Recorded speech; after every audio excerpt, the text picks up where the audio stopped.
നമസ്കാരം, തൊഴിൽജാലകത്തിലേക്ക് സ്വാഗതം. National thermal power കോർപ്പറേഷനിൽ എഞ്ചിനീയറുടെ ഒഴിവുകൾ വന്നിട്ടുണ്ട്.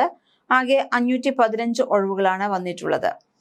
അതിന്റെ കൂടുതൽ വിശദാംശങ്ങളിലേക്ക് വരാം. അതിനു മുമ്പ് ഒന്ന് പറയട്ടെ, നിങ്ങൾ തൊഴിൽജാലകം ആദ്യമായിട്ടാണ് കാണുന്നതെങ്കിൽ അതൊന്ന് സബ്സ്ക്രൈബ് ചെയ്യൂ. എങ്കിൽ ഞങ്ങളിടുന്ന തൊഴിൽ വാർത്തകളെല്ലാം തന്നെ അപ്പോൾ തന്നെ നിങ്ങൾക്ക് ലഭിക്കുന്നതായിരിക്കും.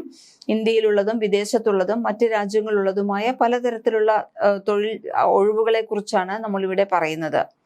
നമുക്ക് ഇതിലേക്ക് നോക്കാം. ഇന്ത്യയിലെ ഏറ്റവും വലിയ വൈദ്യുതി ഉൽപാദന കമ്പനിയായ നാഷണൽ തെർമൽ പവർ കോർപ്പറേഷൻ ലിമിറ്റഡിൽ എഞ്ചിനീയറുടെ ഒഴിവുകൾ വന്നിട്ടുണ്ട്. ബിടെക് തത്തുല്യം ബിരുദധാരികൾക്കാണ് അവസരം.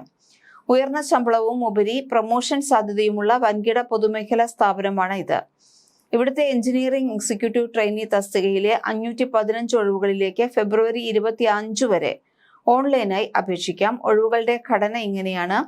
മെക്കാനിക്കൽ വിഭാഗത്തിൽ 210 ഒഴിവുകളുണ്ട്. ഇലക്ട്രിക്കൽ വിഭാഗത്തിൽ 165, electronics instrumentation 125, computer science information technology 15 എന്നിങ്ങനെയാണ് വിവിധ എഞ്ചിനീയറിംഗ് വിഭാഗങ്ങളിലെ ഒഴിവുകൾ വന്നിട്ടുള്ളത്.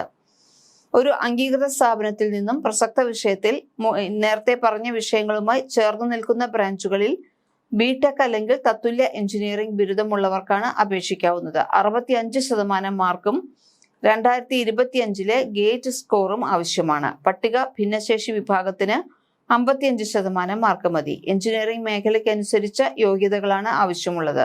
Mechanical, production, industrial, production and industrial, thermal, mechanical and automation, power engineering എന്നീ ബ്രാഞ്ചുകാർക്ക് അപേക്ഷിക്കാം. ഇലക്ട്രിക്കൽ എഞ്ചിനീയറിംഗ് വിഭാഗത്തിൽ electrical and electronics, electrical, instrumentation and control, power systems and high voltage, power engineering, power electronics ബ്രാഞ്ചുകൾ എന്നിവ ഉള്ളവർക്ക് അപേക്ഷിക്കാം.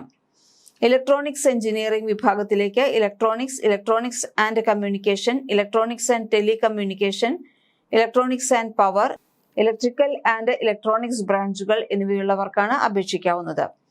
ഇൻസ്ട്രുമെന്റേഷൻ എഞ്ചിനീയറിംഗ് വിഭാഗത്തിൽ instrumentation, electronics and instrumentation and control, electronics instrumentation and control എന്നീ ബ്രാഞ്ചുകളാണ് ആവശ്യം. കമ്പ്യൂട്ടർ സയൻസിൽ information technology in engineering ഉള്ളവർക്ക് അപേക്ഷിക്കാം. കമ്പ്യൂട്ടർ സയൻസ്, ഇൻഫർമേഷൻ ടെക്നോളജി ബ്രാഞ്ചുകളുള്ളവർക്കും അപേക്ഷിക്കാം. ഉയർന്ന പ്രായപരിധി 25/2/2026 തീയതി കണക്കാക്കി 28 വയസ്സായിരിക്കണം. പിന്നാക്കം, പട്ടിക ഭിന്നശേഷി വിഭാഗം വിദ്യാർത്ഥികൾക്ക് യഥാക്രമം 3, 5, 10 വയസ്സിളവുണ്ട്. ഭിന്നശേഷിക്കാരിൽ പിന്നാക്കക്കാർക്ക് 13 വർഷത്തെയും പട്ടിക വിഭാഗക്കാർക്ക് 15 വർഷത്തെയും ഇളവ് ലഭിക്കും. വിമുക്ത ഭടന്മാർക്ക് നിയമാനുസൃതമായ ആനുകൂല്യങ്ങളെല്ലാം ലഭിക്കുന്നതാണ്. ഒരു വർഷത്തെ പരിശീലന കാലയളവിൽ 40,000 മുതൽ 1,40,000 രൂപയായിരിക്കും ശമ്പള സ്കെയിൽ. 75,000 രൂപ കയ്യിൽ കിട്ടും. തുടർന്ന് എഞ്ചിനീയറിംഗ് ഗ്രേഡ് 1 നിയമനം നൽകും. 1,00,000 രൂപ അപ്പോൾ ശമ്പളമായി ലഭിക്കും. അലവൻസുകളോടൊപ്പം ഫർണിച്ചർ അഡ്വാൻസ്, വാഹന വായ്പ, വീട് നിർമ്മാണ അഡ്വാൻസ്, ആശ്രിതർക്കുൾപ്പെടെയുള്ള മെഡിക്കൽ സൗകര്യം തുടങ്ങിയ ആനുകൂല്യങ്ങൾ വേറെയുമുണ്ട്. കൂടുതൽ തൊഴിൽ വാർത്തകൾക്ക് ഈ ചാനൽ സബ്സ്ക്രൈബ് ചെയ്യൂ.